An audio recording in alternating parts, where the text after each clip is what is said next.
I don't think people have any idea what's really happening in Gaza and why it is happening. A few weeks ago, right before this war in Gaza ignites, Netanyahu goes to the United Nations General Assembly and he holds up this map and declares his plan for a new Middle East.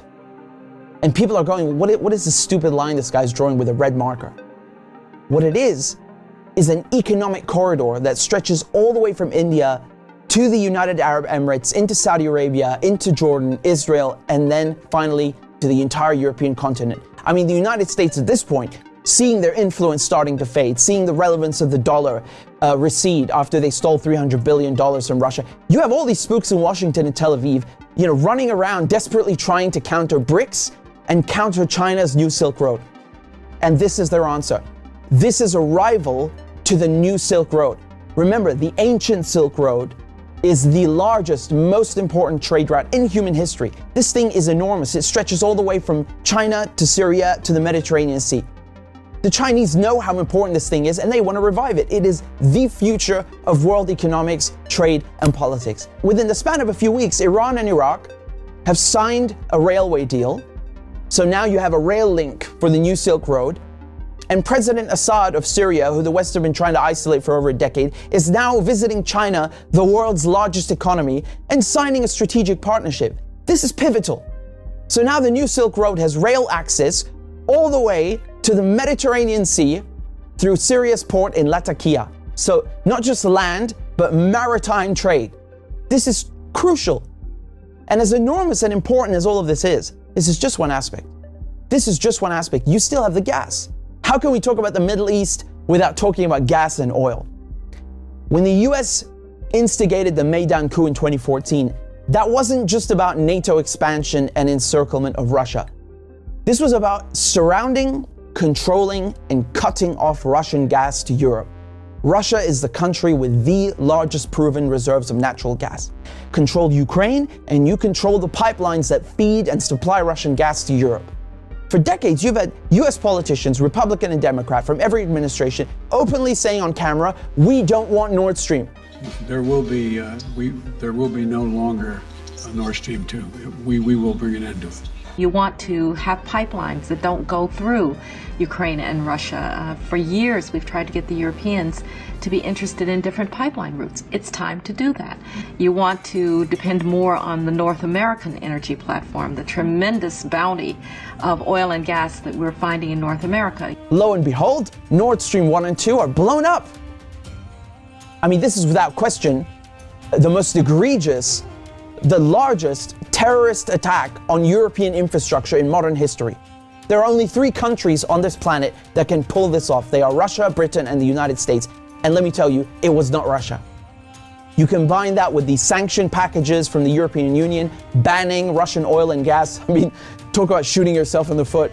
So now there's no more Russian gas coming into Europe. And just like that, the United States have achieved a long-standing foreign policy objective. Now, the only other country with enormous gas reserves, the second largest in the world, is Iran. Iran signed the nuclear deal in 2015 and 2016. They're complying in every way imaginable. The IAEA at the UN cannot be happier. And then the United States, the guys who orchestrated the whole deal, go back on their word and they rip it up just like that and reimpose sanctions on Iran. So now Iran is barred from selling its oil and gas to Europe and others. So Russia and Iran, the 2 countries with the largest gas reserves, are out of the picture. Then Israel, all of a sudden, proposed themselves as a solution to the European Union's gas shortages. Take our trilateral energy, for example, that we closed in June with Egypt and Israel. It has played an important role in our strategy to get rid of the Russian fossil fuels. How convenient. How convenient. In 2010, they conduct a geological survey and find this monstrous giant gas field in the Middle East. It's called the Leviathan, and it's in the Mediterranean Sea on the Levantine Basin. That means it's right off the coast of Palestine, Lebanon, Syria. Syria initially declines offers over its gas reserves and simultaneously refuses to lay pipes for a Qatari gas project. What a coincidence! Barely a year later, war breaks out in Syria. And who's funding it? Qatar and Israel and the United States are just some of the parties funding and running this war to overthrow the government in Damascus. Today, the United States control 1/3 of Syria. They control all of Syria's oil fields, and Israel is bombing Syria's most vital port, Latakia, on a regular basis. So they're cutting off all the oil revenue and destroying, crippling any maritime activity, such as trade, such as gas exploration. Another major port on the Levantine coast is in Beirut, which mysteriously explodes in 2020. And so Israel, proposing itself as a solution to Europe's gas shortages, shows up with an FPSO, this enormous gas extraction vessel, and tries stealing gas from Lebanon's Karish gas field. And, this reignites a huge maritime border dispute. And Israel has to go and beg the United States to solve this diplomatically, because Hezbollah said, if you steal 1 cubic inch of our gas, we will fire our missiles on your ship. Now we come to Gaza. Gaza also has its own unexplored gas field. Gaza is also a concentration camp run by the Israelis, and it's been under siege by Egypt and Israel under naval blockade since 2007. I mean, you can't even fish properly, let alone extract gas. And so now, the Lebanese, the Syrian, the Palestinian ports, they're all out of action, and the only working port left in the coast is the Israeli port on Haifa. I mean, how convenient.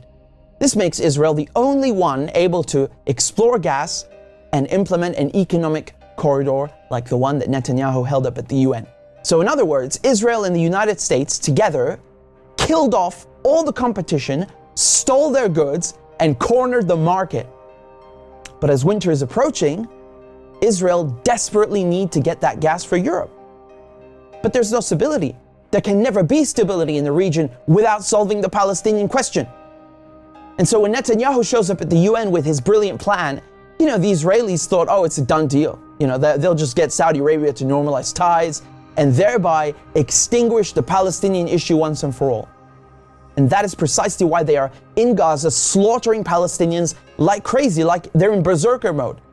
Israel has bombed Gaza before, but this surpasses anything we've ever seen, which is truly saying something. I mean, this is unhinged, calling people human animals and massacring them. Israel is just hoping the Palestinians will run away in fear into the desert. They've literally said this. They want to put them in the desert. They want people in Gaza to go to the Sinai desert and push the people in the West Bank into Jordan. This is genocide and ethnic cleansing without question. But it also has economic and geopolitical implications. Hamas and the collective resistance, when they found out about Israel's plan and Saudi Arabia's wishes to normalize ties with Israel, which would destroy any hope of a Palestinian state, this forced their hand. It became clear they needed to act and respond immediately, lest Palestine be lost forever. For Palestinians, this is and always has been a matter of life and death, to be or not to be. Either the resistance axis and the global south expel the American and Israeli colonizers from the Middle East, or Israel and the United States will continue occupying the region, choking off the new Silk Road, plundering Syria's oil, and keeping Russian, Iranian, and Arab gas cut off from the world market. This is a decisive moment, and not just for Palestine, because the victors will end up drawing the new map of the world to come.